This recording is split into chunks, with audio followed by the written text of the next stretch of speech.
Mga kababayan, magandang araw po sa inyo lahat. Meron lang po akong update tungkol sa iba't ibang kaso tungkol sa flood control na mga problema sa mga iba't ibang kontrata. Ipapabot ko po sa inyo na ang 96.5 million na Ghost Flood Project sa Davao Occidental, naglabas na ng warrant of arrest ang korte laban sa 10 pangunahing sangkot dito sa anomalyang ito. Ang mga akusado ay nahaharap sa kasong graft at malversation.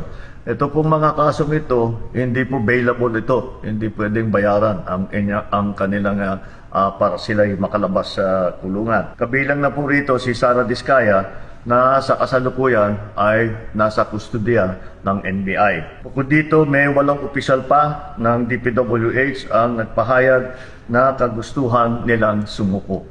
Ito po ay patuloy namin ang gagawin at simula lang po ito at patuloy namin imbestigahan at kakasuhan lahat po ng may kinalaman sa mga iskandalo na nakikita natin sa mga flood control project.